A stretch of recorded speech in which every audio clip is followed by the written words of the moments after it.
comment renforcer la coopération entre le Maroc et l'Autriche. La question était aujourd'hui au cœur d'une conférence à Vienne, conférence à l'initiative des associations marocaines Moroccan Millennium Leaders et autrichienne Young Professional Network.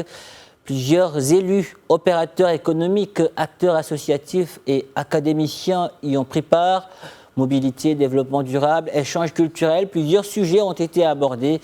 Cette rencontre s'inscrit dans le cadre de l'engagement de la société civile marocaine en faveur du rayonnement du Royaume auprès de ses partenaires européens. On écoute des réactions de quelques intervenants ayant assisté à ce symposium.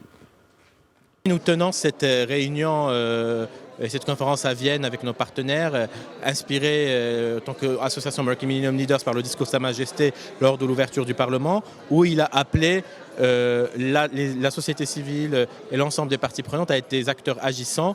Aujourd'hui, c'est dans cet esprit que nous organisons cette conférence avec nos partenaires autrichiens, où nous accueillons des parlementaires des deux bords, du Maroc et de l'Autriche, des opérateurs économiques, à même de renforcer les liens entre le Maroc et l'Autriche et de leur expliquer aujourd'hui ce qu'est le Maroc innovant, le Maroc de coexistence, le Maroc qui sait dire et qui sait faire.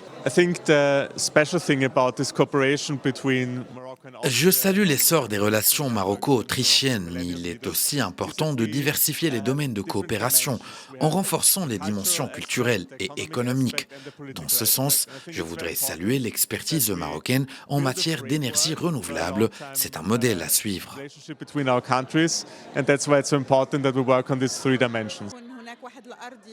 Cette rencontre aspire à mettre en avant le climat d'investissement favorable au Maroc et à illustrer son expérience réussie dans le développement des infrastructures de mobilité. Je voudrais rappeler la portée historique et stratégique de ce partenariat, reflet d'un dialogue entre deux civilisations millénaires.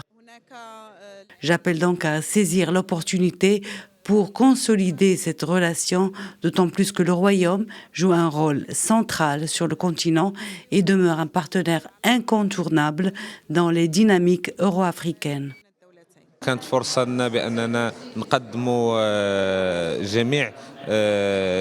Ce fut l'occasion de mettre en avant les atouts économiques des provinces du Sud, en particulier ceux de la région de Dakhla ou de Dahab.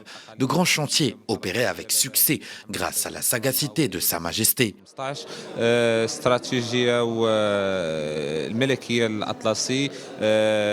Je voudrais ici mentionner la transformation économique du Maroc depuis plus de 25 ans et rappeler les opportunités offertes par la nouvelle charte d'investissement qui crée un cadre propice aux affaires.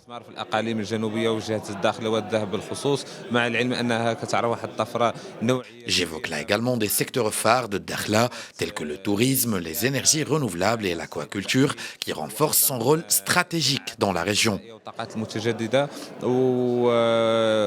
Grâce à sa connectivité aérienne avec l'Europe, Dakhla s'affirme aussi comme une plateforme d'accueil pour les investisseurs internationaux.